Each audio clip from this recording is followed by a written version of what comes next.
tenue.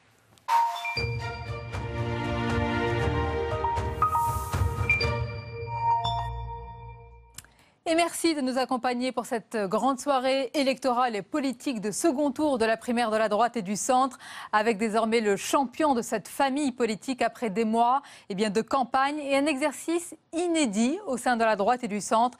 C'est François Fillon qui sort vainqueur, grand vainqueur des urnes. Il est ce soir le point de convergence à droite, en orbite également en vue de 2017. On va regarder cette image, symbole de la soirée, symbole d'un rassemblement qui prend forme et corps. François Fillon, Alain Juppé, de droite, disent certains, en tous les cas une même famille politique rassemblée ce soir pour l'éventuelle alternance en 2017. Je vous présente également notre dispositif de la soirée avec Delphine Gérard qui se trouve à la haute autorité de la primaire, Michael Samès au QG de François Fillon qui est à la Maison de la Chimie ce soir, Stéphanie Depierre auprès des partisans d'Alain Juppé et Jean-Baptiste Daoulas qui se trouve au parti Les Républicains. Et sur notre plateau, en ma compagnie, Ludovic Faux, notre partenaire LCP pour ces grandes soirées électorales, le sondeur Jean-Daniel Lévy et avec nous également Pascal Perrineau, politologue. Peut-être qu'on va commencer à présent avec un point sondage, Jean-Daniel Lévy, et se projeter sur la suite, sur la présidentielle. Oui, on se pose la question de que va-t-il se passer? Y a-t-il ou pas une capacité pour François Fillon de bénéficier de cette dynamique qui est issue dans le cadre de la primaire? On a donc interrogé aujourd'hui un peu plus de 6000 Français qui avaient quasiment tous à l'esprit le fait que François Fillon serait ce soir le candidat désigné dans le cadre de cette primaire. Et le principal enseignement qu'on peut déjà en retirer, c'est que dans le cadre de cette intention de vote, François Fillon est crédité de 26% des intentions de vote de la part des Français. Première Alors information. on va continuer à en parler, Oui. c'est très important de détailler tout cela. Et on va écouter ce soir la déclaration du vainqueur, François Fillon. La victoire me revient. Et c'est une victoire de fond bâtie sur des convictions. Depuis 3 ans, je trace ma route à l'écoute des Français, avec mon projet, avec mes valeurs. Et progressivement, j'ai senti cette vague qui a brisé tous les scénarios écrits d'avance. Ma démarche a été comprise. La France ne supporte pas son décrochage. La France veut la vérité et la France veut des actes. Ce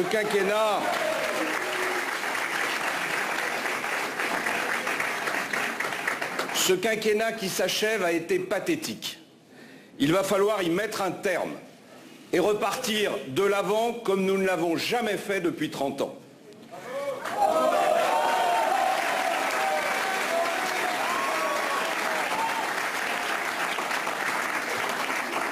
Pour cela, j'aurai besoin de tout le monde. Et ce soir, j'ai une pensée particulière pour Nicolas Sarkozy.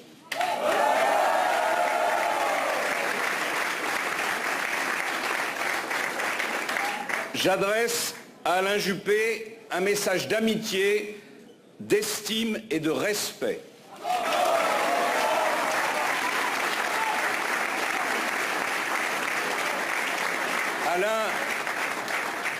Alain est un homme d'État et il le reste. Absolument. Aucun candidat n'a démérité. Cette primaire fut digne. Pas un électeur ne doit se sentir humilié ou mis à l'écart. Ce qui nous unit est tellement plus important que ce qui nous distingue. Voilà pourquoi ce soir, je tends la main à tous ceux qui veulent servir notre pays.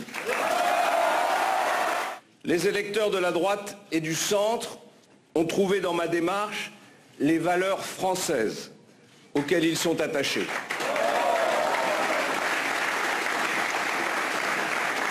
Ces valeurs, je les défendrai. Et nous les partagerons avec tous ceux qui, dans leurs différences, aiment la France. Personne ne devra se sentir exclu d'une société que je veux plus juste et plus solidaire. J'ai maintenant le devoir de convaincre tout un pays que notre projet est le seul qui puisse nous hisser vers le haut pour l'emploi, pour la croissance, pour la justice. Je vois une force qui attend son heure et cette force, elle sera extraordinaire. si nous savons la guider vers des changements inédits. La gauche, c'est l'échec. L'extrême droite, c'est la faillite.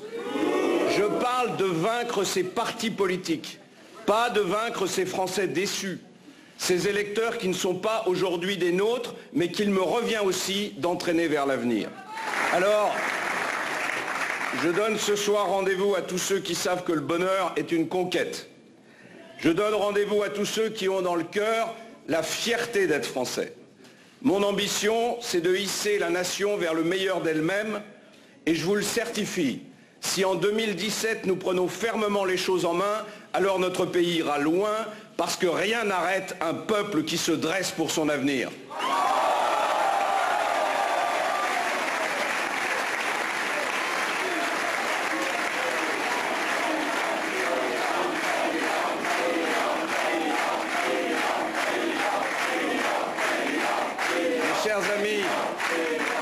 Mes chers compatriotes, avec ces primaires, c'est une espérance qui est née.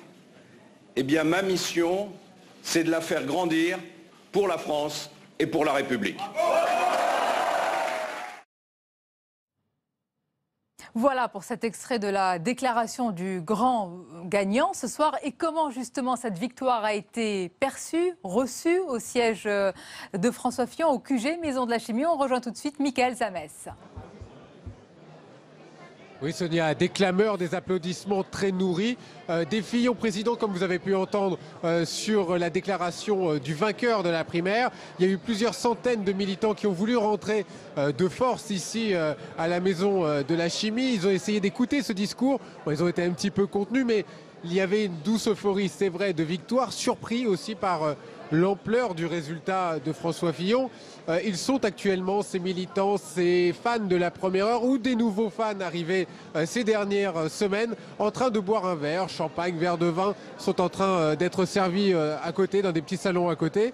Et puis donc il y a une douce euphorie, on fait des selfies, on se raconte un peu l'histoire de cette campagne. On se raconte sur le plan politique cette fois. On a pu discuter avec des élus, des parlementaires qui nous ont expliqué que tout commence ce soir, tout commencera surtout demain avec de nombreuses réunions qui sont prévues, car à partir de demain, de nombreuses décisions devront être prises, notamment celle de l'organisation du parti, les Républicains, mais aussi l'organisation, comme l'avait promis François Fillon, d'une forme de gouvernement bis, à savoir comment ils vont s'organiser, qui fera quoi. Il l'avait promis lors de sa campagne, ça commence donc demain.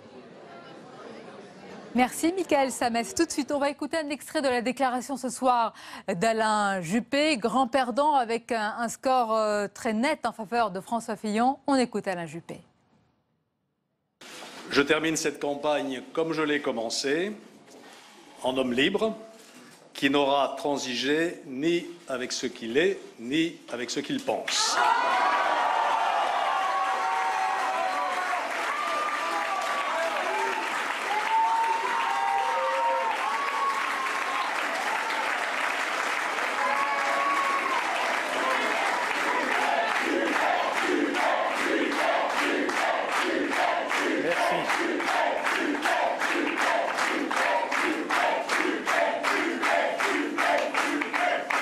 Je félicite François Fillon pour sa large victoire. La primaire de la droite s'est déroulée et du centre s'est déroulée dans de bonnes conditions grâce à la haute autorité et au comité d'organisation que je salue. Et comme je m'y étais engagé, j'apporte dès ce soir mon soutien à François Fillon. Je lui souhaite bonne chance pour sa prochaine campagne présidentielle et la victoire en mai prochain. J'ai donné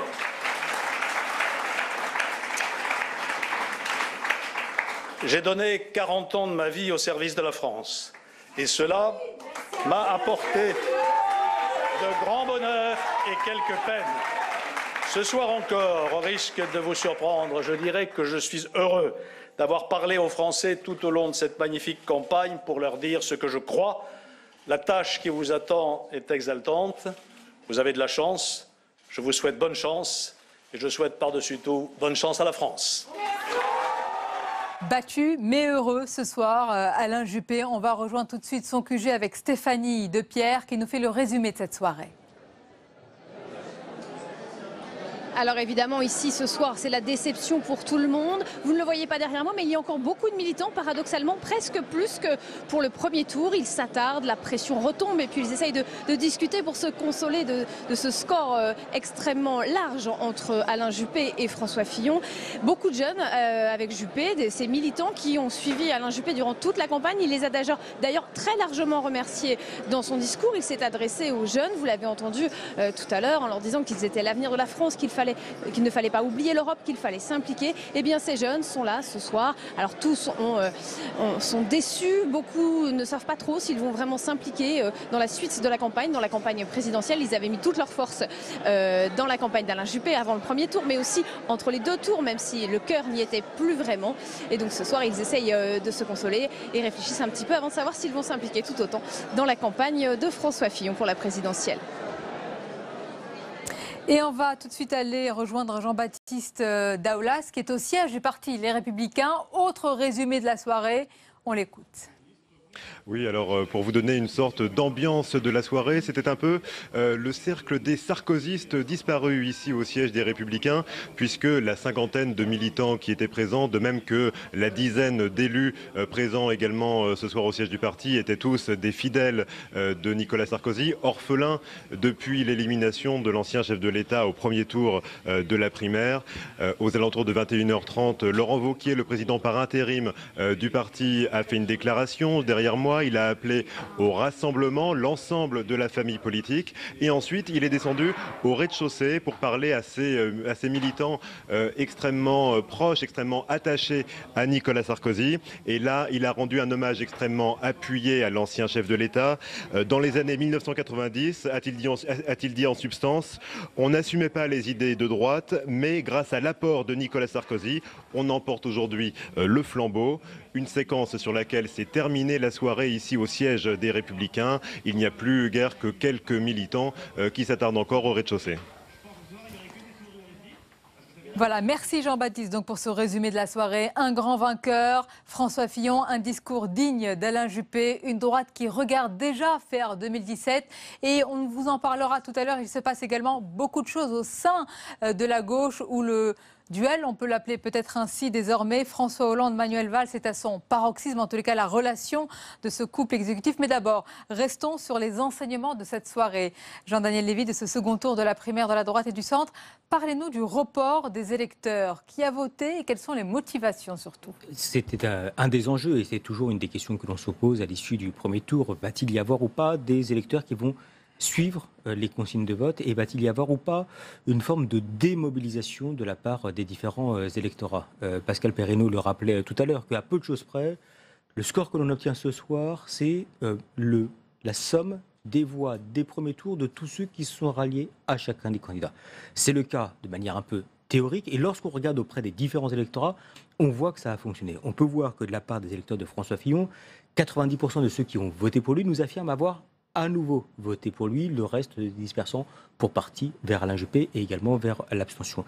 Les reports Alain Juppé premier tour vers Alain Juppé deuxième tour sont quasiment à la même hauteur, mais avec une petite dispersion de la part de cet électorat. Et puis enfin, l'autre électorat central, à savoir l'électorat de Nicolas Sarkozy, on peut dire qu'il a clairement appelé à voter en faveur de François Fillon, se retrouve de manière un peu moins nette, mais quand même 70% des électeurs de Nicolas Sarkozy premier tour se sont reportés vers François Fillon, le reste essentiellement vers l'abstention. Alors on va continuer à en parler et à voir vos analyses, Ludovic Faux et Pascal Perrineau, mais d'abord un détour avec Mickaël Samès. À votre micro, Mickaël, c'est Valérie Boyer, porte-parole de François Fillon, du grand vainqueur ce soir. Absolument, l'une des porte-paroles de la campagne de François Fillon. D'ailleurs, il a fêté ça où, François Fillon? Avec vous? Qu'est-ce qu'il vous a dit d'ailleurs?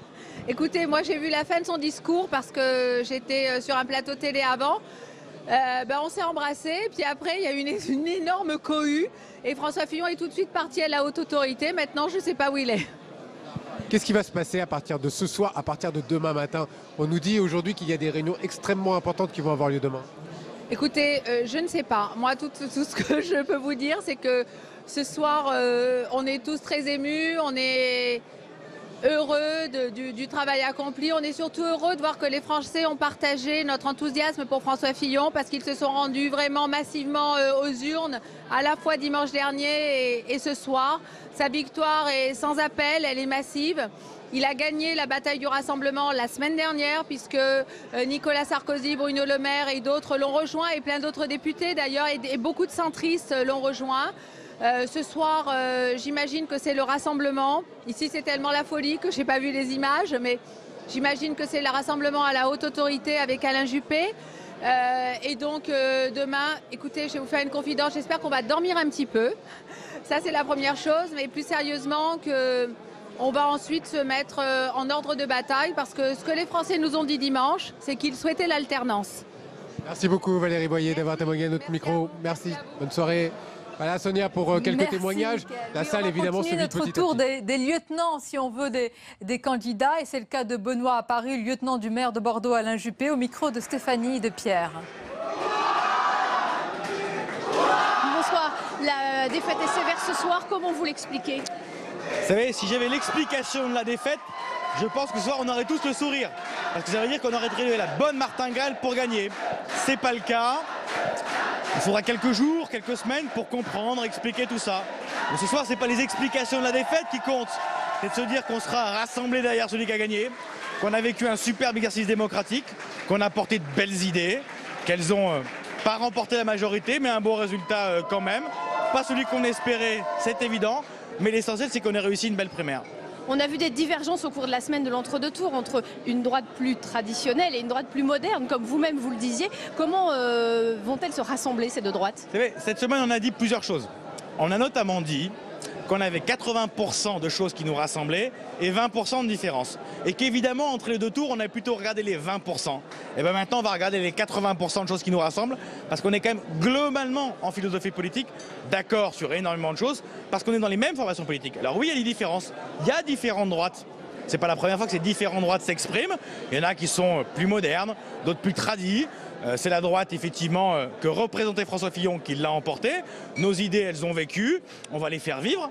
Et on les fera vivre dans l'unité, pas dans la division. Est-ce que c'est la fin de la carrière politique nationale d'Alain Juppé?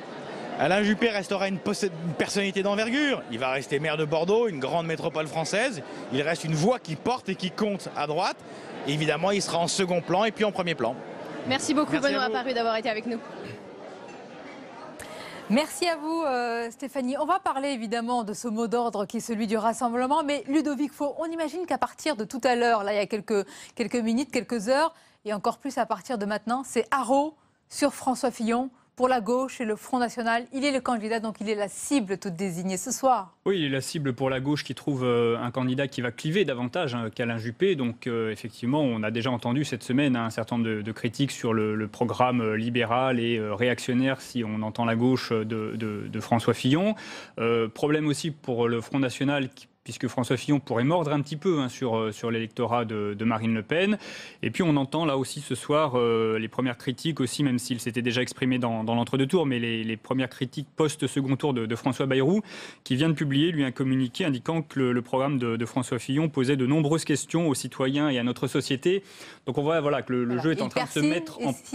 François Bayrou persiste et signe. Et on voit que le jeu politique, maintenant le paysage politique est en train de s'articuler autour de François Fillon, puisque... on avait jusque-là une équation aussi bien à droite qu'à gauche qui était encore très très floue. À droite, c'est résolu. On sait que c'est François Fillon qui sera le candidat de la droite. Et on voit bien que le reste du jeu politique, maintenant, en prend acte et commence à s'articuler autour de ce candidat de la droite. Et Pascal Perrineau, on entend, on lit que c'est l'électrochoc qui pourrait réveiller la gauche. Mais la question ce soir, c'est derrière qui? On va en parler dans quelques instants, mais il semble que le rapport au sein du couple exécutif soit très tendu. Est-ce que vraiment la victoire ce soir de François Fillon, l'électrochoc dont a besoin de la gauche? Si vous voulez, on voit très bien qu'il y a la théorie et la réalité. Oui. La théorie, ça consiste à dire, mais on verra dans les semaines qui viennent. François Fillon a un curseur un peu plus à droite qu'Alain Juppé, donc il libérerait un espace au centre, jusqu'au centre-gauche, et donc il redonnerait un peu d'air à une gauche qui, depuis quelque temps, n'en a plus beaucoup. Mais ça, c'est la réflexion théorique. La réalité, c'est quoi ? La réalité, c'est comment la gauche est-elle capable, avant de conquérir des espaces, de faire vivre son espace naturel, qui est celui de la gauche de gouvernement. Parce que la gauche, c'est fait. C'est occupé, en effet, par Jean-Luc Mélenchon. Les communistes viennent de leur allié. Donc, il reste l'espace de la gauche de gouvernement. Et dans cette gauche de gouvernement, c'est une véritable pétaudière. Si vous voulez, il y a Emmanuel Macron qui en vient, il y a parmi ceux qui restent, il y a les candidats déjà déclarés à la primaire, il va y avoir ceux qui vont se déclarer dans les jours qui viennent, et puis, nouveauté radicale sous la Ve République, quelle que soit la famille, il y a un affrontement qui se prépare entre le président et son Premier ministre. Donc vous voyez, ça donne une dimension à l'affrontement qui est une dimension... Ne parlons pas de crise de régime, mais s'ils vont jusqu'au bout, oui, on peut déboucher sur une crise de régime. C'est vrai que Ludovic, c'est frappant ce soir, hein, ce paysage politique en miroir inversé. Nous n'avons pas arrêté de parler, et surtout nos invités politiques ce soir, de rassemblement pour la droite et le centre qui y arrive, excepté François Bayrou. Nous verrons quelle sera sa décision. Mais à gauche, l'état de la gauche ce soir est un grand corps malade. Ah oui, la gauche qui est complètement éclatée. Alors il y a la gauche de gouvernement, puis la gauche plus radicale. Mais si on fait le compte... pour l'instant, candidat à gauche, on a Emmanuel Macron, on a Jean-Luc Mélenchon qui vient de recevoir le soutien des militants et du Parti communiste. On a Sylvia Pinel pour le PRG qui a annoncé sa candidature hier, alors qu'habituellement le PRG participe à la primaire du Parti socialiste. On a Yannick Jadot chez les Verts. Et puis on a effectivement ensuite la gauche, l'extrême gauche. Et puis on a la nouveauté depuis ce matin, c'est Manuel Valls qui, dans le journal du dimanche, n'exclut pas, quand la question lui est posée, de se présenter à la primaire contre François Hollande. Alors on verra ce que ça donne dans les heures qui viennent. Mais là, Pascal Perrineau disait qu'on ne pouvait peut-être pas parler encore de crise de régime, mais de fait, on n'en est pas très loin. On est en tout cas dans une situation institutionnelle inédite où un Premier ministre envisage, ou en tout cas n'exclut pas, de se présenter contre le président en fonction. Il faut se rappeler, c'était en 2015, François Hollande avait eu cette phrase, alors que déjà la gauche commençait à s'éclater. François Hollande avait eu cette phrase, la dispersion, c'est la disparition. Et bien là, la gauche, effectivement, malgré la présence d'un candidat clivant à droite, n'est peut-être pas très loin de cette disparition. D'où la question aussi, Pascal Perrineau, des conséquences de la primaire. Là, on voit que pour la droite, c'est facteur de rassemblement. Ça peut être un antidote contre les divisions, mais est-ce que ça ne peut pas être également un venin? Est-ce que ce que nous voyons là, ce n'est pas également les conséquences de la primaire de la gauche en 2011, de l'affrontement François Hollande et Martine Aubry, des frondeurs, etc. Oui, on le voit bien. Comme toute procédure politique, c'est une procédure qui a deux visages. Le visage positif, c'est quand un courant politique a une dynamique. En 2011, la gauche, aujourd'hui, la droite. Eh bien, ce processus est vertueux parce que les hommes s'affrontent, on choisit le meilleur, et puis ensuite, on se rassemble. Mais lorsqu'on est, ou bien les sortants, ou bien un courant politique en profonde difficulté, c'est le cas, ça vient d'être dit, de la gauche. On n'ose même plus parler de la gauche, d'ailleurs. On parle des gauches et des multiples gauches. En effet, la procédure des primaires peut devenir un poison, parce que ça donne à voir le délice des divisions, sachant que les gens, au fond, ceux qui vont concourir, certains pensent à 2017, mais d'autres pensent à se placer pour le combat d'après. Donc ça rend la situation totalement illisible et on verra si c'est ça qui va mobiliser ce qui reste du peuple de gauche. Parce que là, on a une mobilisation exceptionnelle du peuple de droite. Les premiers indicateurs, pour l'instant, mais ils seront démentis certainement, comme tous les indicateurs, mais les indicateurs montrent que la participation de la gauche, ou de ce qu'il en reste à la primaire de janvier, c'est une autre paire de manches. Oui, parce qu'il y avait deux enjeux importants pour cette primaire. Le premier enjeu, c'était l'idée que peut-être en participant à cette primaire, on désignait le futur président de la République, ce qui ne sera peut-être pas le cas des électeurs qui iront à la primaire de la gauche. Et puis la deuxième chose, c'était le casting. Il y avait un casting assez impressionnant pour cette primaire, un ancien président, deux ex-premiers ministres. Donc finalement, tout a concouru à la dynamique qui conduit ce soir à 4,3, 4,4 peut-être millions de votants. Il n'est pas du tout sûr, effectivement, que dans un mois, pour la primaire du PS, qui sera en plus une primaire éclair, qui va se jouer en quelques semaines, la mobilisation soit aussi importante. Voilà, et donc au moment où on célèbre tous le principe de la primaire, je note cette expression que j'aime beaucoup, que vous avez employée, Pascal Perrineau, les délices des divisions, c'est peut-être ce que nous allons voir peut-être plus tard dans quelques années à droite. Pour le moment, ce n'est pas le cas. L'heure est au rassemblement. C'est ce que nous explique également Delphine Girard qui nous fait un bilan de cette primaire. Quel est-il, Delphine ?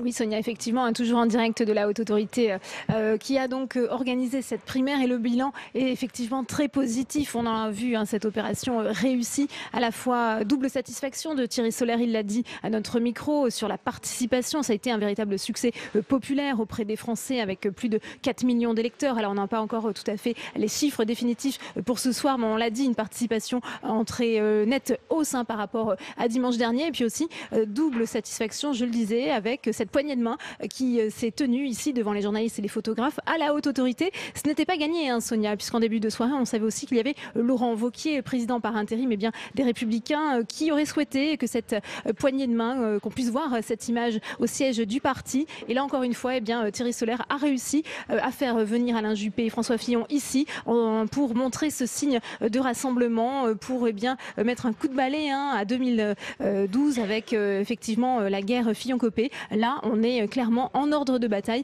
pour la présidentielle de 2017.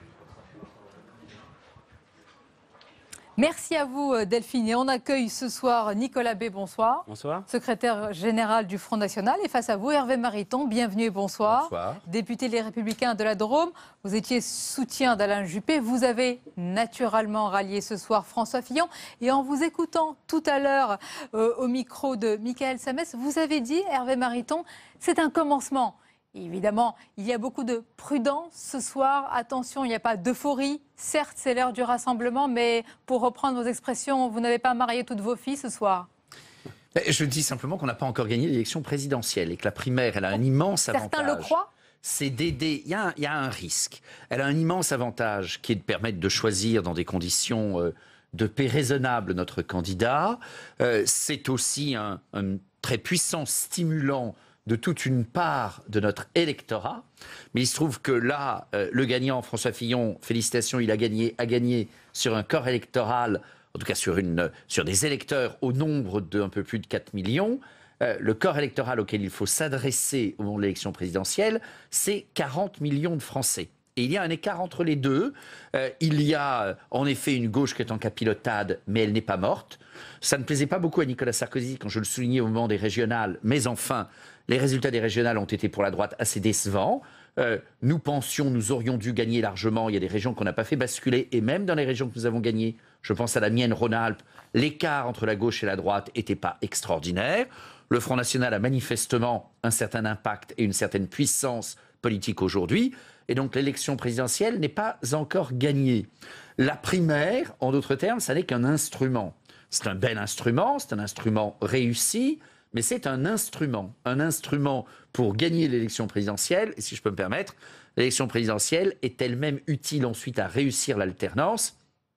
On a probablement, et c'est un peu ce que je regrette dans la défaite d'Alain Juppé, cette contradiction assez ancienne, probablement un peu banale, entre les qualités nécessaires pour gagner une élection et les qualités nécessaires pour réussir dans l'exercice du pouvoir.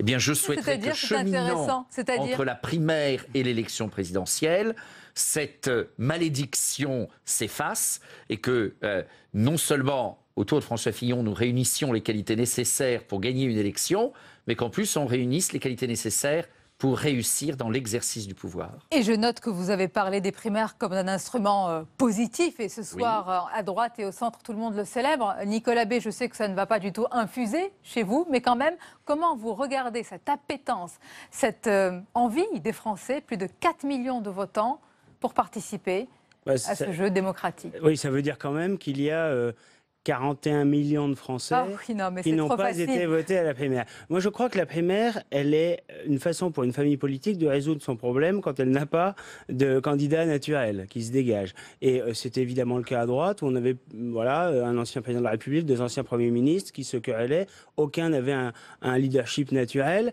Et finalement, ça permet de résoudre le problème. Bon, on a eu, je pense, un rejet d'Alain Juppé et un rejet de Nicolas Sarkozy qui ont conduit à l'élection de François Fillon. Il y a un succès d'affluence de la primaire, moi je le reconnais volontiers.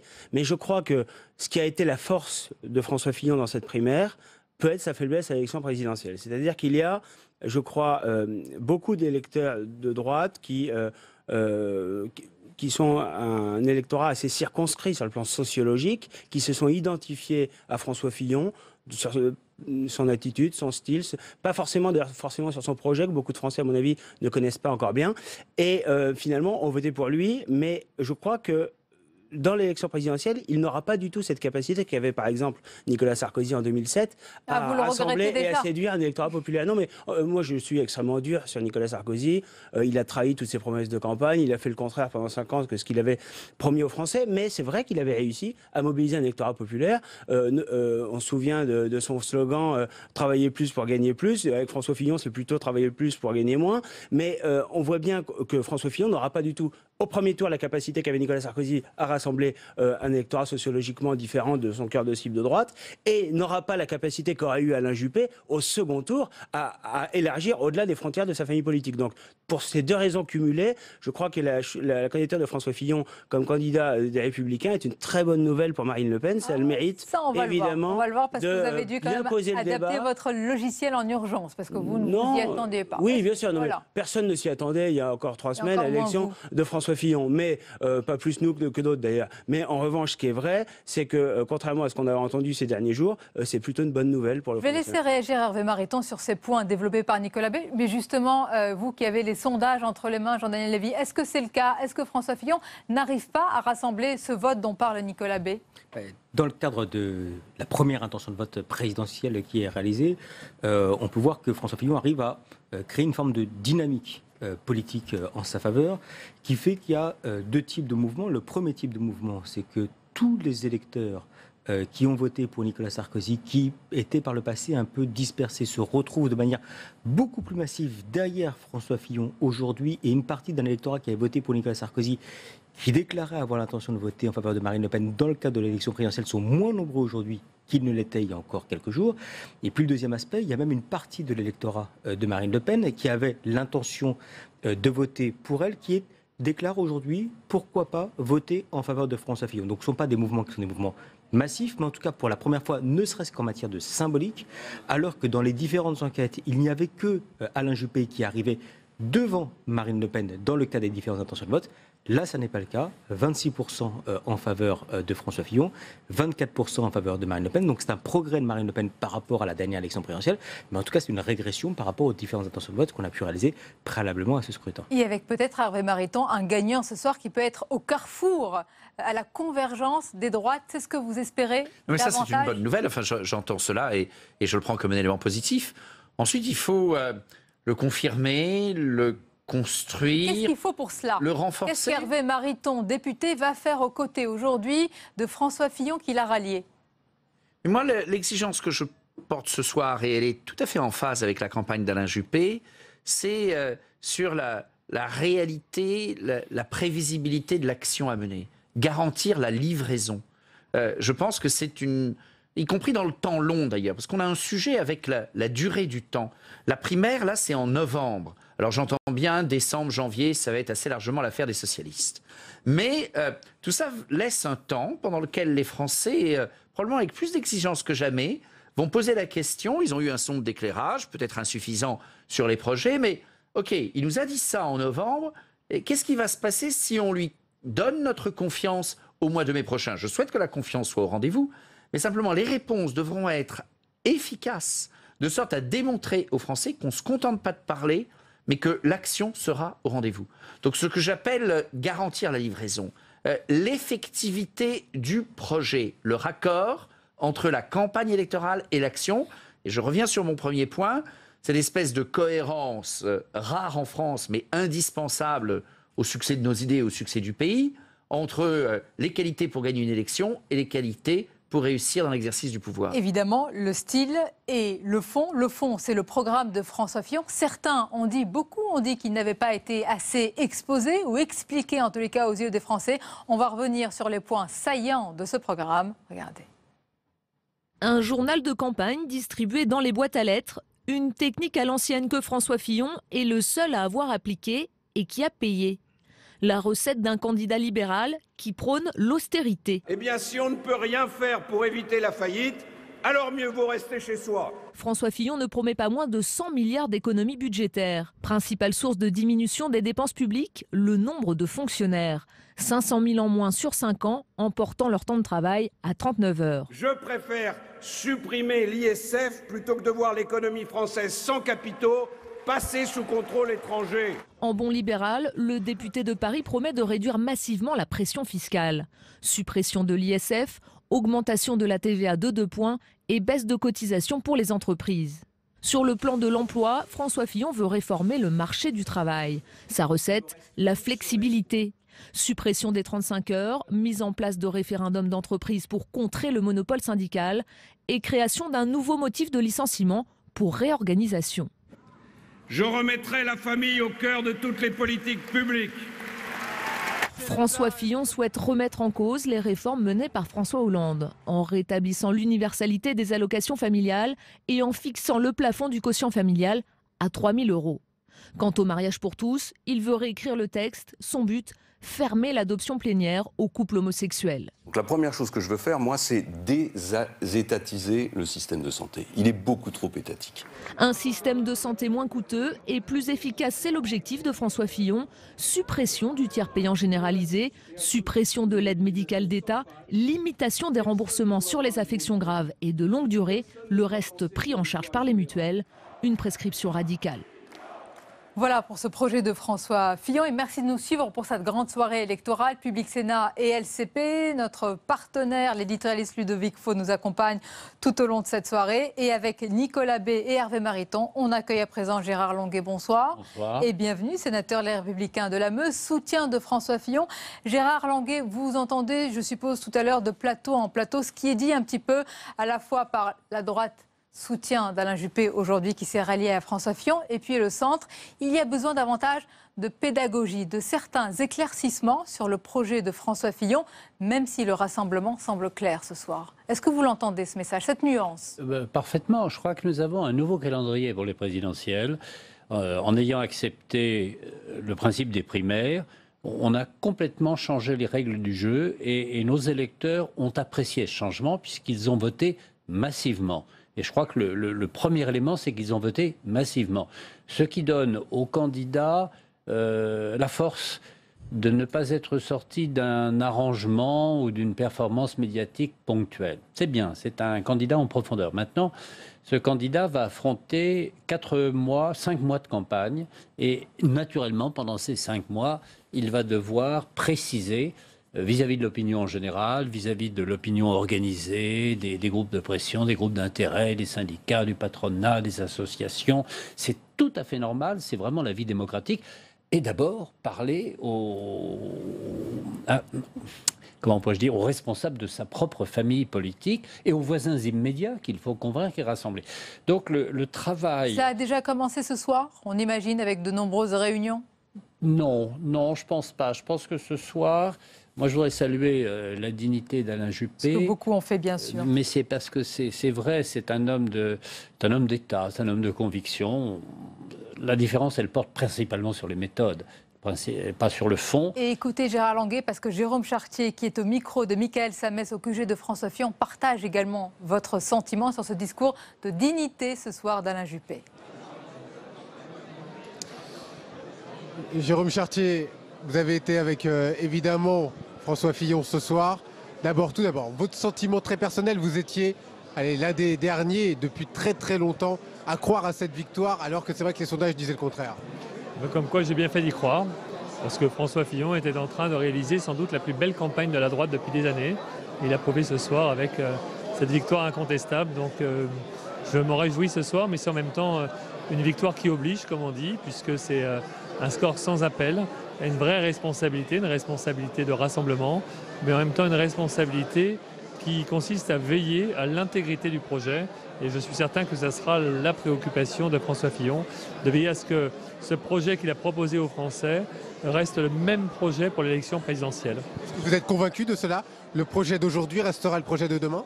Oh, je suis convaincu de cela. Après, bien sûr, nous allons discuter des modalités de ce projet, mais mon sentiment, et notamment après avoir écouté un certain nombre de mes amis cette semaine, c'est que le projet de François Fillon est encore mal connu. Et donc, c'est à nous, et à moi aussi, de faire preuve de pédagogie pour comme ça que chacun connaisse bien le projet de François Fillon et voit à quel point c'est un projet rassembleur. Demain matin, qu'est-ce qui va se passer? C'est un jour nouveau? C'est la préparation de 2017? Je vous confirme que demain matin, c'est un jour nouveau, comme d'ailleurs tous les jours qui commencent. Et en l'occurrence, demain matin, nous allons...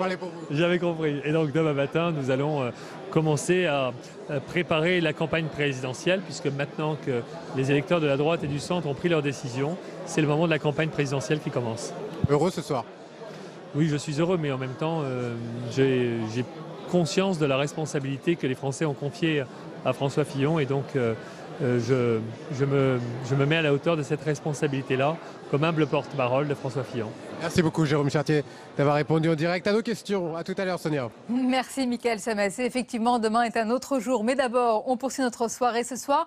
Nicolas Bay, le Front National et vous avez beau dénoncer, dites-vous, le pire programme de casse sociale de François Fillon. Mais est-ce que vous reconnaissez que sur différents sujets, et notamment dans son discours ce soir, sur les valeurs de la France, redonner une fierté, redonner une dignité, c'est un message qui vous parle? Non, mais tout le monde est forcément d'accord avec ce genre de propos, mais le problème, c'est la différence qu'il y a entre les propos et les actes. Je rappelle que François Fillon, c'est pas un perdant de l'année, il a été de tous les gouvernements de droite depuis 25 ans, il a co-dirigé la France avec Nicolas Sarkozy pendant le quinquennat 2007-2012, et il a fait exactement le contraire. Par exemple, il dit aujourd'hui qu'il veut baisser les impôts, il les a augmentés de 50 milliards d'euros en créant une soixantaine d'impôts en 5 ans, c'est-à-dire pratiquement un par mois. François Fillon, aujourd'hui, il essaye de se présenter comme un homme neuf, avec un projet, quand on regarde en détail son projet, c'est un projet qui n'est pas simplement un projet de liberté économique. Nous défendons la liberté économique. C'est un projet ultra libéral, c'est-à-dire de soumission totale à Bruxelles.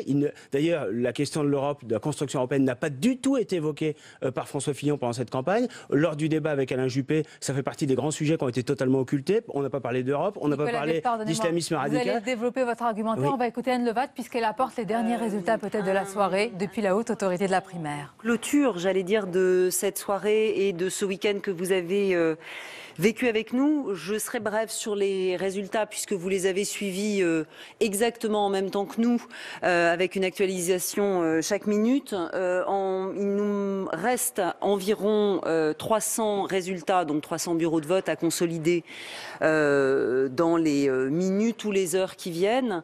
Nous avons donc aujourd'hui, à l'heure où nous vous parlons, plus de 96% des bureaux de vote dont nous avons les résultats. Et comme vous le savez, nous sommes à 66,8% pour François Fillon et 33,2% pour Alain Juppé. Vous dire aussi, parce que c'était essentiellement la raison pour laquelle nous souhaitions, les membres de la haute autorité, être ici devant vous en clôture de cette journée, vous dire que ce travail est un travail que nous avons mené avec une équipe, l'équipe de la haute autorité, les salariés de notre structure, des prestataires dont vous connaissez la liste puisqu'elle avait été communiquée sur notre site, mais vous dire aussi que ça a été une formidable aventure avec des bénévoles nombreux, des gens qui ont dédié ces 2 week-ends à organiser ce scrutin dans les meilleures conditions. Certains d'entre vous s'inquiétaient de savoir si nous aurions éventuellement des défections entre le premier et le deuxième week-end. Je vous confirme donc que nous n'en avons eu aucune, puisque 100% des bureaux de vote ont ouvert, que nous avions partout le nombre requis pour tenir ces bureaux. Et vous dire aussi qu'indépendamment des candidats que les uns ou les autres pouvaient soutenir lorsqu'ils se sont engagés dans l'aventure en tant que bénévoles dans cette opération, tous sont allés jusqu'au bout.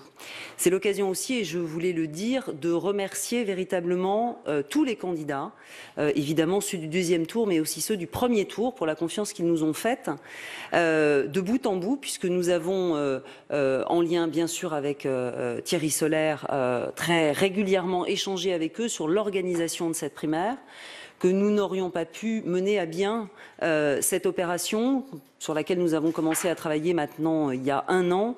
Nous n'aurions pas pu la mener à bien s'ils ne nous avaient pas fait cette confiance, de même bien sûr que les partis pour le compte desquels nous l'avons organisée.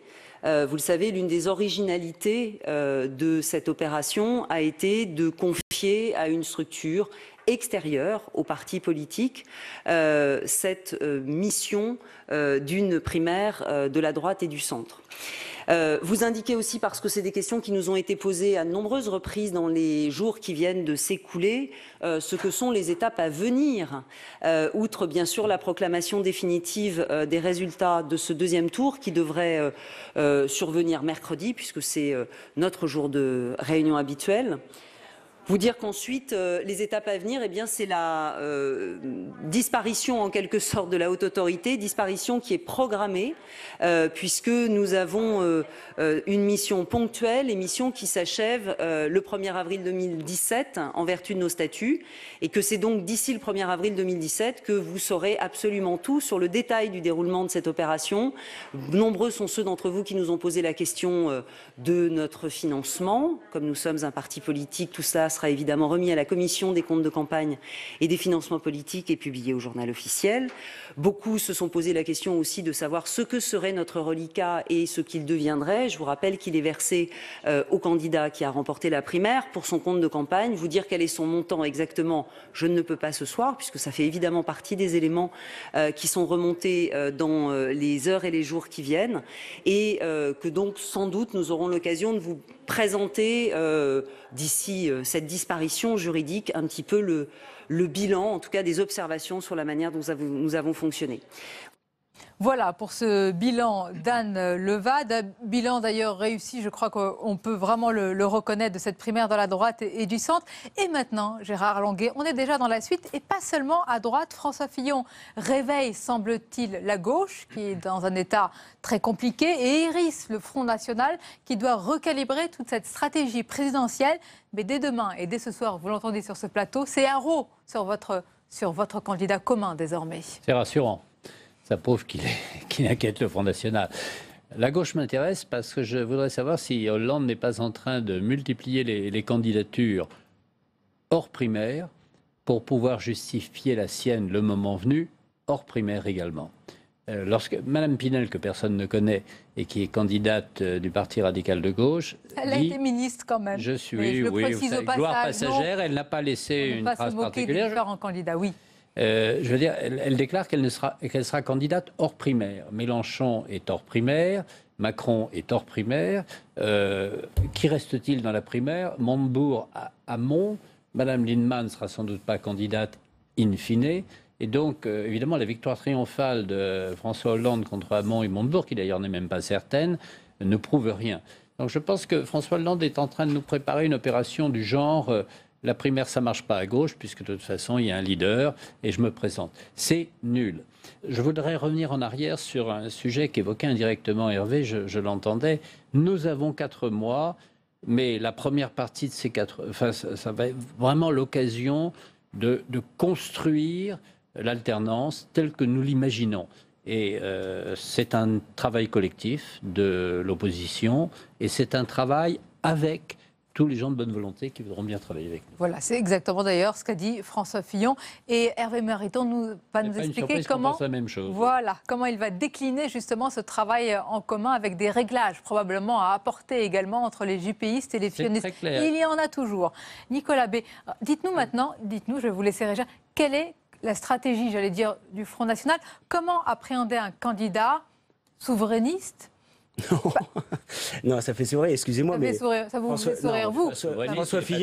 François Fillon n'est pas un souverainiste, puisqu'il ne veut rien remettre en cause du fonctionnement actuel de l'Union européenne. Il ne veut pas retrouver notre souveraineté en matière de frontières, en matière de législative, en matière monétaire. Moi, ce que je vois, d'abord, je voudrais rassurer Gérard Longuet. Le Front National n'est absolument pas inquiet. Simplement, il est normal que maintenant qu'on a enfin un candidat désigné par la droite, alors qu'il n'y en avait pas, eh bien, on confronte les arguments et les projets. Ça va durer comme ça pendant 6 mois. Donc, il ne faut pas qu'à chaque fois qu'on exprime une opinion sur le projet de votre candidat, vous interprétiez ça comme de la peur de notre part. Rassurez-vous, ce ne sera évidemment pas le cas. Moi, ce que je vois dès ce soir, c'est que les différents courants de la droite et du centre s'engagent dans une discussion de marchand de tapis, et qu'il est tout à fait probable que François Fillon devienne une espèce d'homme de la synthèse, une sorte de Hollande de droite dans cette campagne présidentielle. Je suis désolée, mais vous m'avez repris tout à l'heure. Moi, je confirme ce que j'ai dit. François Fillon, souverainiste et patriote pour beaucoup. Vous l'avez lu dans beaucoup beaucoup de papiers. Je suis pas... en tous les cas. Sonia Mabrouk, non, mais excusez-moi. Vous êtes sans doute enthousiasmée vous me reprenez comme si j'avais fait une erreur, donc je me permets de réaffirmer ce que j'ai dit. Après que vous le remettiez en cause, c'est autre chose. Alors, s'il vous plaît, soyons précis. Chacun soit dans son rôle. Factuellement, il n'est pas souverainiste puisqu'il ne veut pas retrouver des parts de souveraineté nationale qui actuellement sont entre les mains de Bruxelles. On n'a pas entendu une seule fois exprimer la moindre opposition à Jean-Claude Juncker. Et d'ailleurs, il y a quelque chose d'inquiétant chez François Fillon, parce qu'on nous dit qu'il a été loyal à la Nicolas Sarkozy, mais il ne peut pas être à 100% responsable du quinquennat. De deux choses l'une, ou bien il n'est pas capable de dire non une seule fois à Nicolas Sarkozy pendant 5 ans, et à ce moment-là, on ne voit pas bien comment il dira non demain à Angela Merkel ou à Jean-Claude Juncker, ou alors il ne voulait pas dire non, à ce moment-là, il est à 100% responsable du quinquennat dont les Français ont encore aujourd'hui un très mauvais souvenir. On pourra débattre de cela dans un colloque historique. Ce qui intéresse nos compatriotes, c'est savoir comment ce pays va se sortir de la misère dans laquelle la situation des 30 dernières années, plus les 5 ans socialistes, l'ont entraîné. Oui, mais c'est votre bilan, vous comprenez. Vous ne pouvez pas nous dire aujourd'hui que vous allez faire demain exactement l'inverse de ce que vous avez fait hier. Vous étiez, monsieur Longuet, au gouvernement. François Fillon, il a été Premier ministre. Il a eu tous les leviers de pouvoir. Il a échoué. 600 milliards d'euros de dette de la France pendant le quinquennat, 50 milliards d'euros d'impôts supplémentaires, 1 million de chômeurs. C'est ça le bilan de François Fillon. Donc vous pouvez toujours essayer de tirer un trait, mais les Français l'ont pas oublié, ils en ont souffert. Fondamentalement, nous avons un candidat qui passe un contrat avec son électorat sur des objectifs extrêmement courageux à partir d'un diagnostic extrêmement approfondi. Nous ne sommes pas dans la situation d'un arrangement, nous ne sommes pas dans la situation d'une performance médiatique. Nous sommes dans la situation d'un candidat qui a pris le temps de rencontrer les uns et les autres et de les convaincre de l'urgence de nécessité courageuse. Comme Madame Le Pen, non mais j'ai aucune inquiétude, Madame Le Pen propose du Mélenchon avec la Marseillaise. C'est à peu près ça. Et quand vous dites que vous êtes libéral en économie, c'est grotesque, puisque M. Philippot propose des nationalisations. Donc, mais nous allons avoir un vrai débat.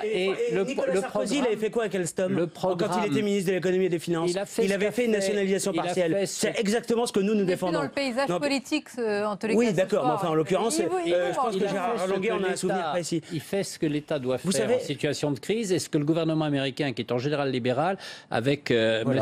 Obama, avait fait pour sauver l'industrie automobile américaine. En matière économique, nous défendons à la fois un État... Vous défendez tout et n'importe quoi parce que vous avez deux messages différents au sein du Front National et c'est votre difficulté. Vous avez une ligne social-démocrate patriote, souverainiste, c'est Philippot, et puis vous avez une ligne traditionnaliste, c'est Marion Maréchal Le Pen. Et entre les deux, vous choisirez le moment venu, mais vos électeurs risquent de choisir sans vous. Ce que nous défendons, c'est un État qui joue tout son rôle, mais qui ne joue que son rôle. C'est-à-dire un État qui fait du patriotisme économique, c'est aujourd'hui interdit par Bruxelles, qui fait des protections frontières, c'est aujourd'hui interdit par Bruxelles, alors que tous les pays du monde le font, et en même temps, un État qui permet la liberté d'entreprendre, c'est la baisse de la fiscalité des charges, c'est le contraire de ce qu'a fait François Fillon quand il était Premier ministre. Il y a encore une place vide sur ce plateau parce que nous attendons Frédérique Espagnac, qui est sénatrice socialiste des Pyrénées-Atlantiques et qui est proche de François Hollande. Décidément, les socialistes se font un peu désirer ce soir. Peut-être, Ludovic Faux, parce qu'il se passe beaucoup de choses en ce moment. Oui, il se passe beaucoup de choses. Depuis que ce matin, Manuel Valls n'a pas exclu de se présenter à la primaire contre François Hollande. On verra ce qu'il arrive dans les heures qui viennent. On voit que le débat, en tout cas, bat déjà son plein entre le Front National et les Républicains. En attendant, toute la soirée, on a évidemment eu des réactions à gauche et notamment du côté du Parti Socialiste avec Jean-Christophe Cambadélis, le premier secrétaire du PS, qui dénonce la victoire d'une ultra-droite qui liquide le chiraco-gaullisme.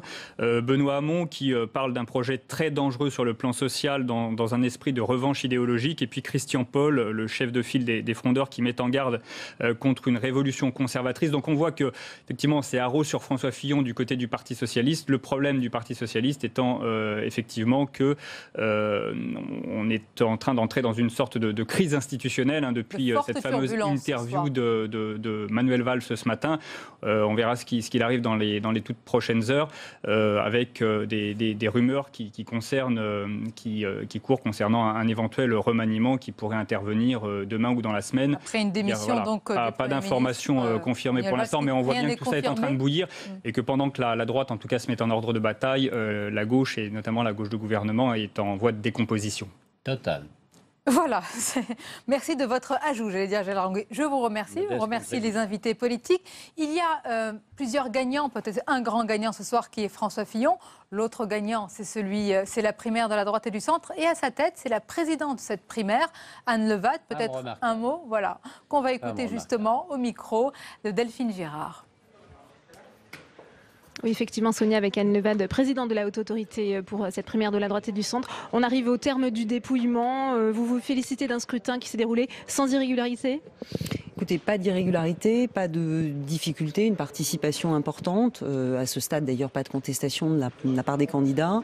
Donc oui, je pense qu'on peut considérer que les choses se sont bien passées. Il nous reste, alors nous parlons, un peu moins de 300 bureaux de vote pour lesquels il faut consolider les résultats. Donc voilà, des éléments qui ne sont pas de nature, a priori, à modifier quoi que ce soit sur les annonces qu'on a pu déjà faire.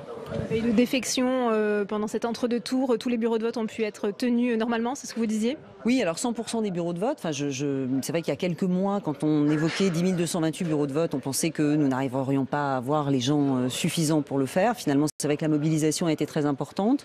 Et de nouvelles craintes avaient surgi à l'issue du premier tour, considérant, ce qui est vrai, qu'un certain nombre de gens avaient tenu les bureaux parce qu'ils étaient attachés à tel ou tel candidat. Et de fait, je crois que l'effet de la mobilisation, la dynamique en quelque sorte de cette primaire, a conduit vraiment à ce que tout le monde veuille jouer le jeu jusqu'au bout. D'ailleurs, on le voit. Je ne sais pas s'il y aura sans doute des analyses sur est-ce que ce sont les mêmes électeurs ou d'autres électeurs, mais là aussi les chiffres sont relativement stables, ce qui donne finalement le sentiment que, eh bien, il y a eu une forme de confiance dans cette opération électorale et quand on est en charge de son organisation, c'est vrai que c'est sans doute l'une des raisons pour lesquelles on l'a fait, conçu et donc oui, une forme de motif de satisfaction. Un mot sur le financement, on sait qu'il y aura un reliquat qui sera reversé à François Fillon. Là aussi, il est déjà gagnant, ça va lui financer sa campagne. Le succès de cette primaire ?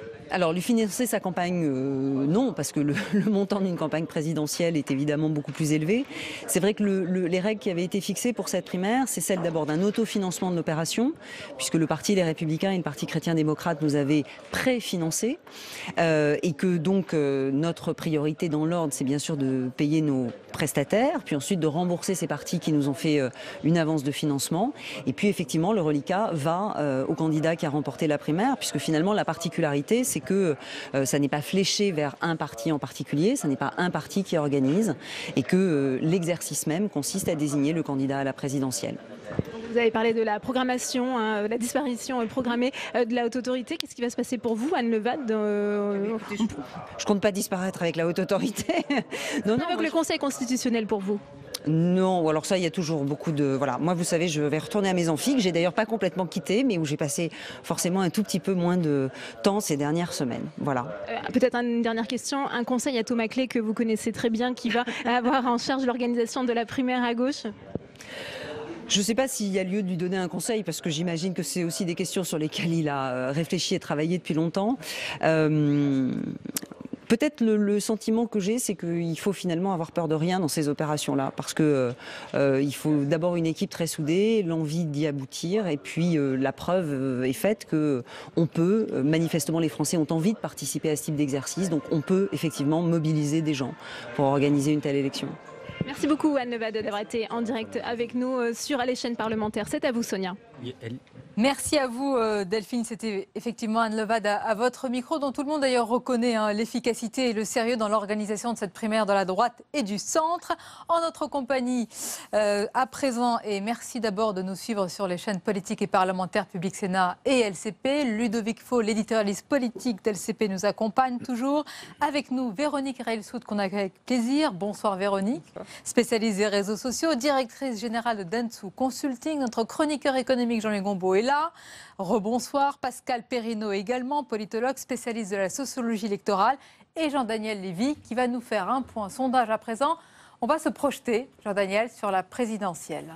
Bah écoutez, avec plaisir. Donc, dans le cadre de cette journée, on a demandé aux Français si l'élection présidentielle avait lieu prochainement, pour qui seriez-vous susceptible de voter ? On sait que jusqu'à présent, dans les différentes hypothèses, Marine Le Pen était en tête des différentes intentions de vote. Ça n'est pas le cas aujourd'hui. Et s'il devait y avoir un pari qui serait rempli par François Fillon, c'est celui de créer ou de s'inspirer de la dynamique de la primaire pour pouvoir atterrir, entre guillemets, en tête de cette première intention de vote présidentielle de premier tour à hauteur de 26%, devant Marine Le Pen 24%. Et puis derrière, pléthore de candidats qui vont de Jean-Luc Mélenchon, Emmanuel Macron, voire François Hollande, qui atteignent entre 14 et 9% pour le président sortant, qui constitue pour lui un score qui est un score, vous le savez, extrêmement bas et qui a été le plus bas jamais mesuré par Presse Interactive et je crois par aucun institut de sondage depuis 2012. Alors voilà pour votre travail qui est sérieux. Pardonnez-moi si je mets toujours des prudences à ces sondages, Pascal Perrineau, mais quand même, c'est une information qui va beaucoup compter pour ceux qui sont allés voter, la droite et le centre. Bien sûr, nous sommes à 5 mois de l'élection présidentielle et bien sûr, Jean-Daniel Lévy est le premier à dire attention, il peut couler et il coulera de l'eau sous les ponts d'ici là. Mais cela veut dire que la dynamique Fillon ne s'arrête pas aux 4 300 000 électeurs qui viennent de se prononcer. Quand on consulte un échantillon, et un échantillon conséquent, représentatif de l'ensemble de l'électorat, on voit que la dynamique est réelle. François Fillon, on le mesurait encore il y a quelques temps, plutôt aux alentours de 20. Là, il est à 26 et surtout, il inverse et il attaque le capital électoral de Marine Le Pen. Et ça, c'est un phénomène nouveau. On voit bien que... Certes, les leaders du Front National disent autre chose, mais on les comprend. Mais on voit bien que François Fillon va être un candidat difficile pour Marine Le Pen, peut-être plus difficile qu'Alain Juppé, qui était en effet sur une structure plus centrale et plus centriste. Et là, on le voit, c'est tout de même une Marine Le Pen qui est passée, qui a perdu 4 points, et un François Fillon qui en a gagné 6. Et là, c'était l'hypothèse, si je peux me permettre, François Hollande. On va parler de l'autre hypothèse, de plus en plus sérieuse, crédible, en faisant attention à tout ce qu'on dit avec ce qui se passe ce soir, celle de Manuel Valls. Absolument. Enfin, on est dans un jeu avec une équation à de multiples inconnus. On ne connaît pas encore précisément les différents candidats. Mais en tout cas, si on prend le même type d'hypothèse et la même configuration électorale, et sauf que l'on remplace François Hollande et qu'on y substitue Manuel Valls, à peu de choses près, le rapport de force est identique. 26% en faveur de François Fillon, 24% en faveur de Marine Le Pen, 15% pour Jean-Luc Mélenchon, 13% pour Emmanuel Macron et enfin 9% pour Manuel Valls. Un des enseignements que l'on peut tirer, c'est déjà que l'ordre et que François Fillon est toujours en première position et puis surtout que Manuel Valls et François Hollande, qui n'ont pas exactement le même rapport global à l'opinion, qui n'ont pas forcément la même structure, même au sein de la gauche à l'heure actuelle, sont crédités au point près du même type d'intention de vote, ou en tout cas la même intention d'aller voter, et encore une fois, de la part de populations qui sont extrêmement réduites. Pensez que le couple exécutif aujourd'hui est soutenu dans le cadre d'une confrontation avec les autres candidats par moins d'une personne sur 10 constitue un niveau qui est un niveau, en tout cas dans l'histoire des sondages, qui a jusqu'à présent jamais été mesuré. Je conserve ce que vous avez indiqué en termes de prudence, c'est-à-dire qu'on n'est évidemment pas sur une projection sur ce qui se passera en avril prochain, mais en tout cas dans cette période-là, qui est une période où il y a eu un débat qui est un débat au sein de la droite et où la gauche pourrait considérer que François Fillon porte des positions qui sont des positions antinomiques de ce qui a été défendu historiquement par la gauche, il n'y a pas un sursaut de mobilisation derrière l'exécutif aujourd'hui. Et ce qui est d'autant plus incroyable, Ludovic Faux, c'est que ce soir, il y a un vrai bouleversement du paysage politique. C'est l'hypothèse qu'on pressentait déjà depuis dimanche dernier et le premier tour, mais là, elle est testée, elle est validée face aux autres candidats. C'est un nouveau paysage qui est en train de s'installer. Oui, ce qui est frappant, Jean-Daniel le disait, c'est que le président François Hollande mesurait au même niveau que Manuel Valls, qui se présentait ces derniers temps comme une sorte de recours éventuel à François Hollande, qui a beaucoup mis la pression sur le chef de l'État ces derniers jours et qui l'accentue encore aujourd'hui dans le journal du dimanche en n'excluant pas d'être candidat, y compris contre François Hollande à la primaire. Et on voit que finalement, Manuel Valls aura peut-être quand même beaucoup de mal à se détacher du bilan de François Hollande. Alors il espérait sortir par le haut peut-être sur le thème de la gouvernance, du caractère, etc. On s'aperçoit que pour l'instant, il est renvoyé dos à dos, d'après ce sondage, avec le président. Et ça dit beaucoup de choses aussi sur peut-être la primaire du Parti socialiste. On a beaucoup parlé ce soir de la forte participation de la primaire à droite. Avec des scores comme ça pour le couple exécutif, il n'est pas certain du tout, au contraire même, que la participation soit aussi importante, évidemment, lors de la primaire du PS en janvier. C'est sûr. On a fait notre point sondage. On va faire un point point important, Véronique Reilsout, avec vous. Vous êtes la spécialiste des réseaux sociaux. On imagine, pas besoin de dire qu'ils ont chauffé ce soir, avec ce score sans appel. Et une poignée de main également pour sceller le rassemblement. Tout cela a été beaucoup commenté, on l'imagine. Évidemment, beaucoup commenté, des volumes, des discussions et des choses plus ou moins sérieuses et plus ou moins profondes, toujours. C'est toujours ainsi sur les réseaux sociaux. Ceci dit, ce que l'on peut constater depuis quelque temps et qui était très fort aujourd'hui, c'est la notion du pour et la notion du contre. En fait, on a pu constater que les gens qui ont voté pour François Fillon étaient dans une logique du pour. Ils n'ont pas voté contre quelqu'un, mais pour un programme, pour un homme. Et c'est quelque chose qui monte depuis quelque temps, qui est... les électeurs ont envie de s'engager pour une aventure et... hormis l'épisode Tout sauf Sarkozy, ils n'ont plus envie de cette histoire de contre. Donc je vous rejoins, il y a une dynamique du pour. Et puis les attaques qu'il y a eu ces derniers jours ont remotivé aussi les électeurs de Fillon. Ça se sentait sur les réseaux, tous les commentaires étaient très positifs. Alors il y a eu quelques attaques par les sympathisants et soutiens d'Alain Juppé qui n'ont pas été forcément très très élégants, qui étaient un peu dans la caricature, ça a remotivé. Et puis surtout quelque chose qu'on pouvait lire sur les forums des fonctionnaires, parce que l'un des moments magiques sur Internet, c'est qu'on peut aller regarder ce que disent des sites bien spécifiques.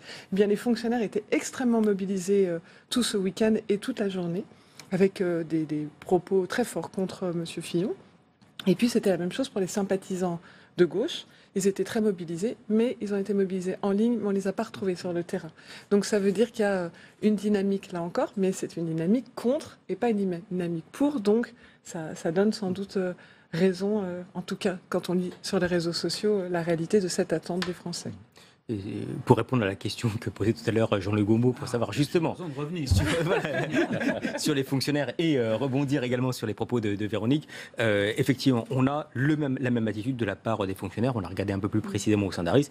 C'est-à-dire que d'un côté, on a des fonctionnaires qui sont assez critiques, voire très critiques, inquiets sur les différents propos d'ailleurs qui sont tenus et par Alain Juppé et par François Fillon, un peu plus par François Fillon, mais que cette inquiétude ne les a pas amenés à adopter un comportement électoral et il y a une abstention massive des fonctionnaires. Donc il n'y a pas ce surplus de mobilisation qui était espéré de la part d'Alain Juppé pour pouvoir venir à ce secours dans le cadre d'une confrontation avec François Fillon. Gardez la parole, Jean-Daniel Lévy, et esquissez-nous ce qui peut se passer, les intentions de vote, cette fois-ci pour le second tour de la présidentielle. On est prudent pour le premier tour, on l'est encore plus pour le deuxième tour. Voilà, donc, mais en même temps, c'est toujours intéressant d'avoir ce type d'approche. Le premier type d'approche, c'est qu'on peut voir qu'il y a aujourd'hui, sans conteste, une capacité de François Fillon à pouvoir gagner face à Marine Le Pen, dans les rapports de force tels qu'ils ont été établis au premier tour, et dans la manière dont les Français peuvent être amenés à se projeter dans le cas du deuxième tour. 67% d'un côté, 33% de l'autre. Donc là, jusqu'à présent, il y a également une victoire qui est promise dans ce contexte-là, qui est nette à l'égard de François Fillon.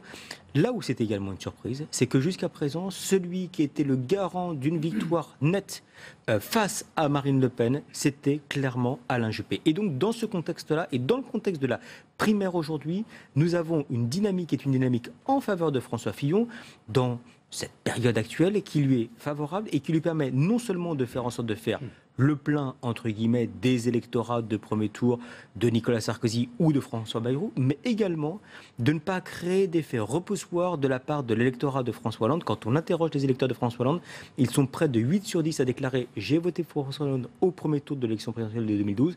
Je serai prêt dans ce contexte-là à voter pour François Fillon, quasiment quel que soit son programme politique. Voilà pour les dynamiques et les surprises. Est-ce que vous pourriez résumer ou tout du moins insister sur ce qui vous a le plus frappé tout au long à la fois Véronique Reilsout et puis nos autres invités, cette campagne, ce premier tour et ce second tour. D'abord, vous, sur les réseaux sociaux, en quelques mots. C'était intéressant de voir, il y a une nouvelle pratique qui est apparue dans le monde entier. Donc la France n'échappe pas à cette règle. Quand on a voté, quand on vient de sortir de l'isoloir, avant on partageait son vote éventuellement avec ses proches. Maintenant, on va le clamer sur les réseaux sociaux et donc il y a toujours un hashtag qui dit j'ai voté la personne pour qui on a voté. Donc aux États-Unis, c'était intéressant de constater pendant les différentes élections. Eh bien, en France, on n'échappe pas à la règle. Donc j'ai voté Fillon, j'ai voté Juppé ont été toute la journée utilisés et évidemment très fortement pour Fillon. Donc j'ai voté Fillon à près de 80%. Ce score sans appel ce soir. Avec beaucoup de fierté à chaque fois et des commentaires.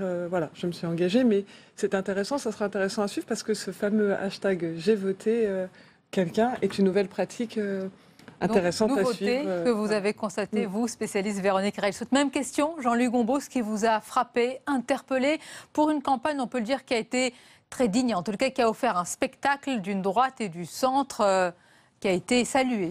Alors ce qui m'a frappé, convaincu, c'est qu'on ne pourra plus jamais revenir en arrière sur la primaire.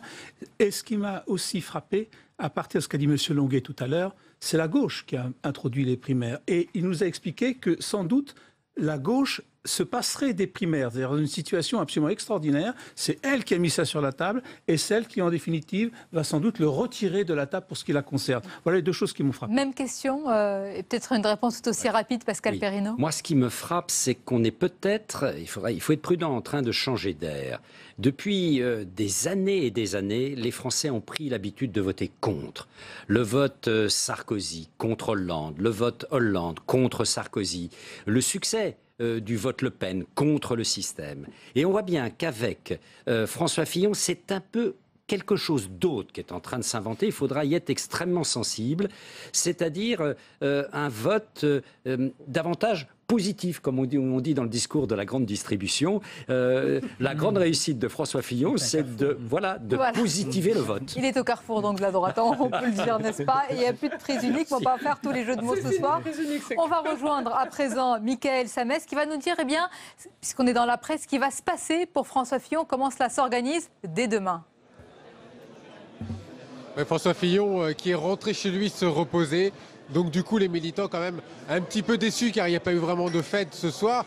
On est concentré, on est déjà finalement dans ce qui va se passer le lendemain. Et François Fillon va avoir beaucoup de travail car François Fillon, désormais, c'est le chef de l'opposition.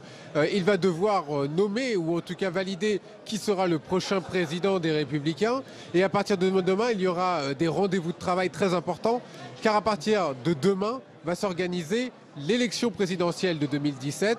Il y a un rendez-vous extrêmement important qui est prévu aussi sur l'organisation de l'organigramme. Qui fera quoi dans la campagne de 2017? Ça va se décider déjà dès demain. En tout cas, l'organisation est prévue autour de ces équipes. Et puis, pour François Fillon, à partir de demain, il y aura également d'autres échéances qui vont arriver. Dès mardi également, il y aura les réunions de groupe au Sénat et à l'Assemblée nationale. Vous voyez que François Fillon va essayer de prendre des forces, qu'à partir de demain matin, ce sera le jour d'après, ce sera déjà la campagne de 2017 qui finalement est déjà lancée. Tout à fait. Merci beaucoup, Mickaël. On va rejoindre à présent Stéphanie Depierre. Soirée très difficile au QG d'Alain Juppé qui a dit tout à l'heure battu, mais heureux. Comment ce message a-t-il été pris, compris par ses soutiens, ses partisans ce soir ? Ce message a été compris, mais en effet, vous l'avez dit, c'est la déception qui dominait ici face à l'ampleur de la défaite. Dès le début de la soirée, les visages étaient fermés avant même l'annonce des premiers résultats. Les larmes des militants ont coulé pendant le discours d'Alain Juppé, un discours très applaudi, notamment quand Alain Juppé a revendiqué sa posture d'homme libre, qui ne transige ni avec ce qu'il est, ni avec ce qu'il pense. Alain Juppé a affirmé son soutien à François Fillon et a demandé aux militants de le soutenir. Alors certains confiaient tout à l'heure, notamment des militants centristes, que ça allait être un petit peu difficile de se lancer dans la campagne de François Fillon avec autant d'énergie que dans celle d'Alain Juppé, qu'il leur fallait un peu de temps pour digérer. Le rassemblement, c'est donc aussi le mot d'ordre chez les soutiens politiques d'Alain Juppé, même pour les plus centristes d'entre eux. Philippe Vigier, le président du groupe UDI à l'Assemblée, nous confiait tout à l'heure qu'il était prêt à défendre le projet de François Fillon. C'est, dit-il, la logique de la primaire. On a signé une charte, on va au bout du chemin. Et le bout du chemin, dit-il, c'est le rassemblement. Pour Philippe Vigier, donc l'enjeu aujourd'hui, c'est de montrer que s'il y avait quelques divergences entre les projets de François Fillon et d'Alain Juppé, aujourd'hui, le projet de François Fillon est très différent de celui de la gauche. Pour les journalistes. Merci à vous Stéphanie et je remercie tous nos invités, en particulier Ludovic qui m'a accompagné pour ces soirées électorales en partenariat Public Sénat et LCP. Merci à vous tous pour vos analyses et ce débat. Merci à ceux qui nous ont suivis ce soir. Et tout de suite, je vous propose de voir le portrait du vainqueur, François Fillon. Il aura été, de manière générale, l'énorme surprise de cette primaire de la droite et du centre. Il a commencé sa carrière politique en 1976 comme simple assistant parlementaire, souvent rabaissé par les ténors de la droite. Vous vous souvenez du principal collaborateur. Eh bien aujourd'hui, il est le chef de cette famille de la droite et du centre. François Fillon doit prouver maintenant qu'il peut redresser l'État français. C'est le défi de la présidentielle. Et son portrait est signé Céline Martel. Il est l'énorme surprise de cette primaire, celui que personne n'a vu venir. Depuis des mois et des mois, je trace mon sillon calmement, sérieusement, avec un projet précis et puissant. Une première place, comme une revanche, pour cet homme jusque-là considéré comme un éternel second. Tout commence pour lui en 1976. Il est alors assistant parlementaire de Joël Le Teul, député de la Sarthe. À la mort de son mentor, il assure sa succession. Je ne m'attendais pas du tout à être élu député à 27 ans. J'étais dans l'ombre de Joël Le Teul depuis 5 ans, puisque j'étais son collaborateur chargé des dossiers sarthois en particulier. Au début des années 90, il intègre le bureau national du RPR, une ascension rapide auprès de Philippe Séguin, ce gaulliste à la fibre sociale qui fera son éducation politique. François Fillon enchaîne les postes de ministre dans les gouvernements d'Édouard Balladur et de Jean-Pierre Raffarin, avant de se faire remercier par Jacques Chirac. Il décide alors de faire campagne pour Nicolas Sarkozy. Après la victoire de son champion en 2007, François Fillon est nommé Premier ministre. Il restera 5 ans à ce poste, un record de longévité. Mais il sera toujours dans l'ombre de l'hyper-président, qui le qualifie de collaborateur. Dès cette époque, le chef du gouvernement dresse un constat sévère de l'état de la France. Je suis à la tête d'un État qui est en situation de faillite sur le plan financier. Après la défaite de Nicolas Sarkozy en 2012, François Fillon affronte Jean-François Copé pour la présidence de l'UMP. L'élection interne tourne au psychodrame, le score est serré et les soupçons de triche se multiplient. Notre formation politique est dans l'incapacité de donner un résultat. C'est un dysfonctionnement majeur qui fait peser un doute très important sur cette élection. Jean-François Copé se déclare vainqueur le premier. En représailles, François Fillon fait dissidence et crée un nouveau groupe politique à l'Assemblée. Avant de rentrer dans le rang, obtenant au passage l'organisation d'une primaire ouverte en vue de la prochaine présidentielle. Quelques mois plus tard, il annonce sa candidature pour 2017, quoi qu'il arrive, et promet de casser la baraque. Promesse tenue.